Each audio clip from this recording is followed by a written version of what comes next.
अरे यार मुकेश, उस गवार ने सुबह देखो ना कितना दिमाग खराब कर दिया था। शिवन्या, ये ना गांव है, यहाँ ऐसे गवार ना मिलते रहते हैं। सही कह रहे हो तुम। शिवन्या, हम लोग ना यहाँ पे एंजॉय करने आए हैं और हमें ऐसे लोगों पे बिल्कुल भी ध्यान नहीं देना है जो बिना वजह हमारे सिर पड़ जाए।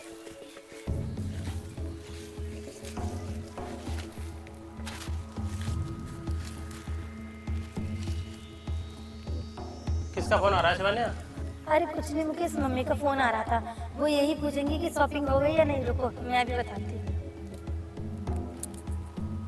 हाँ मम्मी, हो गई है शॉपिंग। ठीक है ठीक है। यार शिवन्या, देखो ना जगह कितनी खूबसूरत है जहाँ पे तुम मुझे लेके आई हो, लेकिन तुमने अपनी मम्मी से मुझे कभी मिलवाया नहीं। और जैसे मुझे आज टाइम मिलेगा ना, हम दोनों आज मम्मी के पास चलेंगे। यार शिवन्या, आज ना तुमने इतनी शॉपिंग करी है, मॉल से इतने सारे कपड़े खरीदे थे, किसके लिए खरीदे हैं ये कपड़े?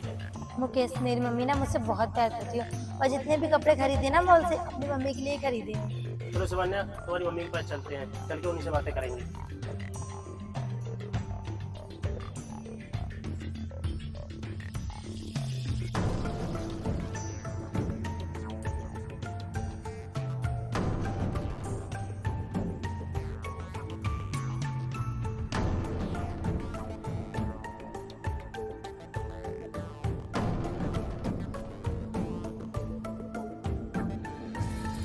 अबे ओए गवार, तुझे दिखाई नहीं दे रहा है? सारे के सारे कपड़े गंदे कर दिए, बदतमीज कहीं का। तुम्हारे जैसे गधों को काम पर रखा किसने है? मुझे ये बताओ पहले। हमने आपको देखा नहीं था, हम अपने मालिक का काम कर रहे हैं, आप जाओ यहाँ से। तुम दो कौड़ी के लोग मुझे भगाओगे? तुम होते कौन हो? तुम्हारी क्या औकात है? अपने मालिक को बुलाओ, मैं उनसे बात करूंगी। मैडम, फालतू का ड्रामा क्यों कर रही हो? हमने आपको देखा नहीं था, गलती हो गई। अब ओए, तुम ना गांव के लोग होते ही ऐसे हो, कोई भी खूबसूरत लड़की देख ली कि बस छेड़ना शुरू कर दिया। तुम लोगों ने जानबूझ के मैडम के ऊपर कूड़ा फेंका था, और आज ना मैंने तुझे ऐसा सबक सिखा दिया है कि आज के बाद तू किसी लड़की को नहीं छेड़ेगा। मालिक, मालिक, इधर आइए, झगड़ा हो गया। अरे क्या हुआ? ये रामू आवाज़ क्यों लगा रहा है मुझे? ये काम ना करते भी हैं फिर ऐसे झगड़ते रहते हैं। अभी चल के देखता हूँ। रामू, क्या हुआ? क्यों आवाज़ लगा रहा था मुझे? अरे तुम तो वही हो ना जो सुबह रोड पर मिली थी और मुझसे फालतू की बहस कर रही थी। यहाँ पर क्या करने के लिए आई हो? ओह, तो ये तुम्हारे नौकर है। वही तो मैं समझी कि इतने बदतमीज नौकर वाला किसके ही हो सकते हैं। जिसका मालिक ही इतना बदतमीज है, उसके नौकर तो ऑलरेडी बदतमीज होंगे ही ना। मैडम बस करो, मुझे लगता है आप मेरे बारे में ठीक से जानते नहीं हो, इसलिए इतना ये सब बोल रही हो। हाँ भी रामू, क्या बात थी? ये क्यों इतना नाराज हो रही हैं? मालिक, हमारी तो यहाँ कोई गलती नहीं थी, हम तो यहाँ काम कर रहे थे। ये मैडम यहाँ से निकल के जा रही थी, हमने इनको देखा नहीं था, बस कूड़ा गिर गया था थोड़ा था, इतने में ये मैडम भड़कने लगी। मालिक, हमने तो माफी मांग ली थी, लेकिन फिर भी ये भाई साहब हमें मारने लगे। मैडम, मुझे तो ऐसा लगता है कुछ ज़्यादा ही घमंड है आपको अपनी अमीरी पर। जब वो बोल रहे हैं कि उन्होंने गलती मांग ली, उनसे जो भी हुआ धोखे में हुआ, उसके बाद भी तुमने उनके ऊपर हाथ उठाया। तुम्हें ऐसा करते हुए बिल्कुल शर्म नहीं आई? शर्म? किस बात की शर्म? तुम्हारी औकात क्या है हम लोगों के सामने? तुझे पता भी है करोड़पति बाप की बेटी हूँ मैं। उस दिन तो मैंने तुझे छोड़ दिया था, लेकिन दिल कर रहा है ना कि तेरी अकल ना आज ठिकाने लगानी पड़ेगी। मेरी अकल ठिकाने पर लगाने से पहले ये तो सोच लो मैडम कि तुम जहाँ पर खड़ी हो वो किसकी जगह है। हाँ हाँ, पता है हमें किसकी जमीन है ये ना मल्होत्रा जी का फार्म हाउस है। और अभी मैंने फ़ोन कर दिया ना मल्होत्रा जी को, तो तुम्हें ना यहाँ से धक्के मार के निकाल देंगे। कभी मल्होत्रा जी से मिले हो या फालतू में इतनी लंबी लंबी फेंक रहे हो? कभी देखा तो होगा नहीं उन्हें। अपने पापा से जाके पूछना कि मल्होत्रा जी कौन है और कहाँ रहते हैं, वो तुम्हें सब कुछ बता देंगे। अरे मुकेश, क्यों हम लोग इस गधे के मुंह लगे हैं? अपने टाइम वेस्ट कर रहे हैं। चलो चलते हैं, अगली बार आएंगे ना तो इसका अकल ठिकाने लगाएंगे।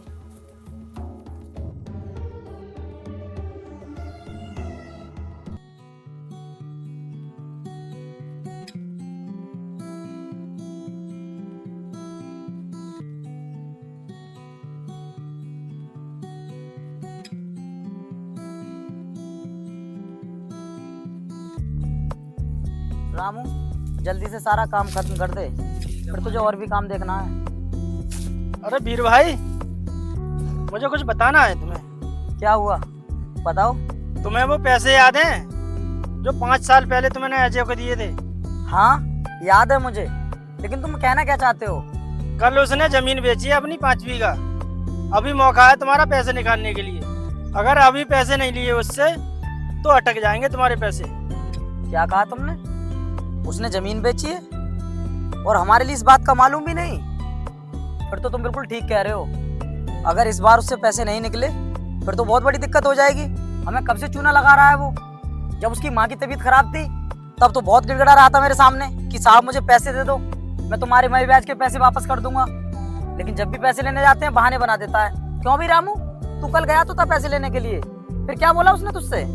मालिक मैं गया था, वो मिला नहीं था और तुम्हें बताना भूल गया था। अच्छा कोई बात नहीं, तुम काम करो अपना।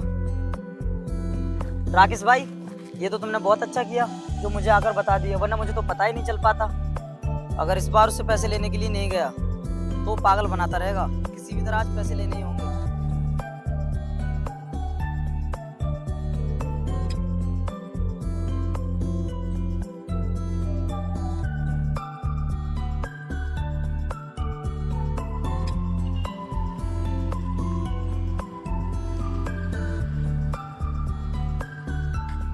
अजय, ए अजय, बाहर निकल गया।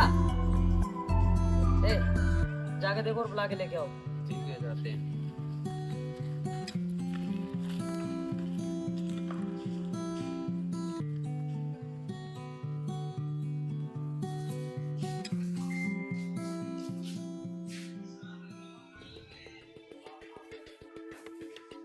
मालिक घर पे तो कोई नहीं है। क्या कहा? घर पर कोई नहीं है? ठीक है रुको, मैं देखता हूँ। वो हर बार हमें पागल बनाता है, लगता है कहीं छुप कर बैठा होगा। ऊपर चलकर देखते हैं, आओ मेरे साथ। अजय, ए अजय, कहाँ छुप कर बैठा है? अजय,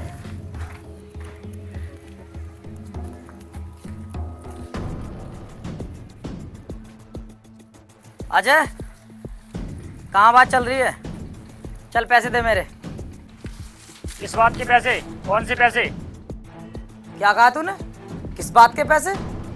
जब तेरी माँ की तबीयत खराब थी और वो हॉस्पिटल में एडमिट थी तब तो तू मुझसे भीख मांग रहा था कि साहब मुझे पैसे दे दो, मैं आपके पैसे मैं ब्याज के लौटा दूंगा। और इतनी बार तुझसे पैसे मांगने की कोशिश की है, कभी तू घर नहीं मिलता है, कभी बहाना देकर कहीं के लिए चला जाता है। ऐसे काम नहीं चलेगा। आज मैं पैसे लेने आया हूँ, मेरे मई ब्याज के सारे पैसे दे। मेरे पास नहीं है कोई पैसे, जब पैसे हो जाएंगे तभी देख लूंगा मैं। अजय ये फालतू की गर्मी मत देगा मुझे। तेरे जैसे ना जाने कितने की गर्मी ठंडी की है मैंने, और ये फालतू की अकड़ दिखाएगा ना तो तेरी अकड़ को भी ठिकाने लगा दूंगा। क्योंकि मैं अगर किसी को पैसे देने जानता हूँ तो फिर लेने भी जानता हूँ। और तेरी बातों को सुनकर साफ दिखाई दे रहा है कि तू आसानी से पैसे नहीं देगा। ए, अब खड़े होकर देख क्या रहे हो? इसे पकड़ लो और इससे पैसे लो।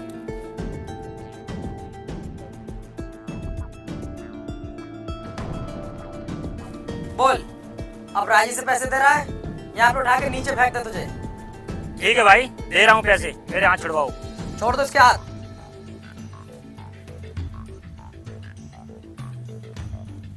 क्लोज।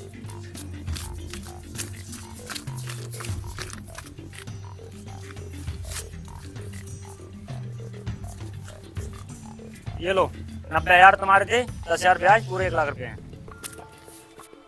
ये हुई ना बात। आसानी से पैसे दे देता तो फिर फालतू में इतना लफड़ा क्यों होता? एक बात को अपनी जिंदगी में हमेशा याद रखना, अगर किसी से पैसे ले तो उसके पैसे टाइम से दे देना, वरना तेरे साथ कोई भी कुछ भी कर सकता है। ए, अब यहाँ पर खड़े रहकर क्या देख रहे हो? चलो निकलते हैं यहाँ से।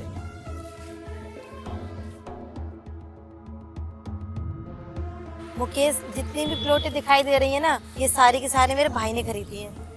अरे वाह शिवान्या, तुम्हारे भैया ने तो यहाँ पे इतनी अच्छी मार्केट में इतने सारे प्लाट खरीदे हैं। क्या करेंगे इतने प्लाटों का? वो यहाँ पे कोई कंपनी खोलेंगे या कोई फैक्ट्री खोलेंगे? भैया बहुत बड़ी कंपनी में काम करते हैं और उन्होंने इसलिए प्लॉट खरीदा ताकि वो भी अपनी कंपनी खोल सके। शिवान्या, तुमने अपनी माँ से तो मुझे मिला दिया, अब ये बताओ अपने भैया से क्यों मिला रही है मुझे? अरे भैया से भी बहुत ही जल्दी मुलाकात करा दूंगी, क्योंकि भैया कंपनी से आने वाले हैं। और यहीं पे खड़े रहोगे? चलो चाय पीते हैं किसी कैफे में। चलो।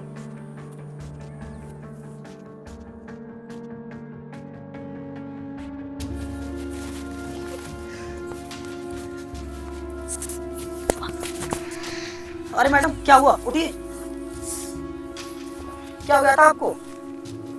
अरे मैडम चोट तो नहीं लगी है तुम्हें? और तुम तो वही हो ना जो मेरे फार्म हाउस पर आई थी और उस दिन मुझे रोड पर मिली थी। आखिर तुम यहाँ पर क्या कर रही हो? क्यों रे गमार, तेरी हिम्मत कैसे हुई मैडम को टच करने की? तुम्हें कॉमन सेंस नहीं है किसी से भी बात करने की? तुम्हारी मैडम अभी नीचे गिरी पड़ी थी, अगर मैं इनको नहीं उठाता तो पता नहीं इनके पैरों में मोच आ जाती। मैंने इनकी मदद की है और तुम हो कि मुझसे उल्टा चल रहे हो। ज्यादा होशियार बनने की ना कोशिश मत करो। मैंने तुम्हें कई दिनों से देख रही हूँ, तुम मेरा पीछा कर रहे हो। तुम जैसे गवारों को ना मैं बहुत अच्छी तरीके से जानती हूँ। तुम्हें कोई ना कोई बहाना चाहिए लड़कियों को टच करने का। तुम्हें कोई बहाना नहीं मिला मुझे फंसाने का, तो तुमने सोचा कि तुम मुझे उठा लोगे, उसके बहाने से तुम मुझे टच कर लोगे। आज के बाद ना मुझे टच करने की हिम्मत भी मत करना, वरना मैं तेरा ऐसा हाल करवाऊंगी ना कि तू कभी सोच भी नहीं पाएगा। मैडम मैं जब भी तुम्हारे सामने आता हूँ तुम हर वक्त मुझसे बदतमीजी से बात करती हो। आखिर मैं जान सकता हूँ कि ऐसा कौन इंसान है जिसके ऊपर तुम इतना घमंड दिखाती हो? तुझे मैंने एक दिन बताया था ना कि मैं करोड़पति बाप की बेटी हूँ। अगर मैंने अपने भैया को बता दिया ना कि तूने मुझे टच किया है तो वो तेरा ऐसा हाल करेंगे ना कि तू कभी सोच भी नहीं सकता है। हद हो चुकी है मैडम, मैं इससे ज्यादा अपनी बेइज्जती बर्दाश्त नहीं कर सकता। तुम जिसके ऊपर भी जितना फूलती हो ना और जितना भी पैसे का घमंड दिखाना जानती हो, आज दिखा लो। और क्या बोला था तुमने अभी? तुम्हारा भाई मुझे सबक सिखाएगा। ठीक है, बुलाओ अपने भाई को, मैं भी देखता हूँ कि वो मेरा क्या करेगा। इसके भाई की क्या बात कर रहा है? पहले तुझे मैं ही सबक सिखाता हूँ। गिरेबान छोड़, गिरेबान छोड़ और हाथ अलग रख। मैं तुम्हारी हर बात को बर्दाश्त कर रहा हूँ, इसका मतलब ये नहीं कि तुम मेरे साथ कुछ भी करोगे। बहुत बर्दाश्त कर लिया मैंने, और तू बीच में आया ना तो तेरा तो ऐसा हाल करूंगा कि किसी को शक्ल दिखाने के लायक नहीं रहेगा। मैडम देख क्या रही हो? बुलाओ अपने भाई को। हाँ बुलाओ।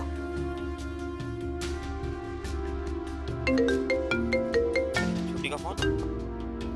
भैया हाँ हेलो छोटी। भैया मेरे साथ ना एक लड़के ने बहुत ज्यादा बदतमीजी की है। अच्छा छोटी है कहाँ पर तू? मैं सहसवान के भट्टे के पास आ जाओ प्लीज जल्दी, मैं आपको लोकेशन सेंड कर रही हूँ। भैया मैंने लोकेशन भेज दी, प्लीज आप जल्दी आओ। ठीक है अभी आ रहा हूँ, लोकेशन आ गई। राखा जल्दी से मेरे पास आ। राखा छोटी को कोई परेशान कर रहा है, जल्दी हमें चलना होगा, चलो। बस थोड़ी देर और रुक जा, मेरे भैया आने वाला है, फिर ना तुझे तेरी औकात दिखाती हूँ। अरे छोटी कौन है ये तुझे परेशान कर रहा था? भैया ये लड़का था जो मुझसे बदतमीजी कर रहा था। अरे सर आप यहाँ क्या कर रहे हो? आपको तो इस वक्त ऑफिस में होना चाहिए। भैया आप इसे सर बोल रहे हो? अरे यही तो वो लड़का है जिसने मेरे साथ बदतमीजी की है। छोटी तू पागल हो गई है? तू इनके बारे में जानती है? ये हमारे सर हैं, इनका नेचर ना मैं अच्छी तरह से जानता हूँ। ये ऐसे आदमी हैं जो किसी के साथ बदतमीजी नहीं कर सकते। छोटी मैंने सर के बारे में आज तक कोई गलत नहीं सुना है, मुझे तेरी बातों पर विश्वास नहीं है। क्या भैया तुम्हें मेरी बातों पर विश्वास नहीं है? भैया मैं आपकी बहन हूँ, आप मुझ पर विश्वास नहीं कर रहे हो, इस पर विश्वास कर रहे हो। अगर आप कुछ नहीं करोगे ना तो अभी के भी मैं पुलिस को बुला लूंगी, और इसने जो मेरे साथ किया है ना मैं इसकी सजा इसको जरूर दिलवाऊंगी। सर क्या मेरी बहन सच बोल रही है? मैं आपसे जानना चाहता हूँ। मोहन तुम मेरी कंपनी में काम करते हो और तुम मेरे बारे में बहुत अच्छे से जानते हो। आज तक मैंने किसी भी लड़की या फिर किसी भी एम्प्लॉय को परेशान नहीं किया है, और तुम्हारी बहन फालतू में मुझ पर ब्लेम डाल रही है। तुम्हारे लिए तो पता भी नहीं है, तुम्हारी बहन इस रास्ते से निकल रही थी और अचानक से ठोकर लगी, नीचे गिर गई। मैंने उनको बस उठा लिया, बस इतनी छोटी सी गलती हो गई मुझसे, और इसी बात को लेकर इन्होंने फालतू में मेरे से बदतमीजी की है और मुझे बदतमीज बोलने की कोशिश की।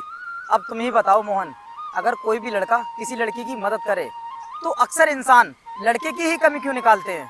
मुझे आप पर पूरा विश्वास है, आप कभी झूठ नहीं बोलते। तो क्या मैं झूठ बोलती हूँ भैया?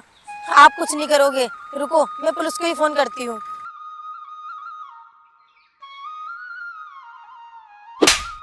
तेरी हिम्मत कैसे हुई मेरे सामने पुलिस को फोन करने की?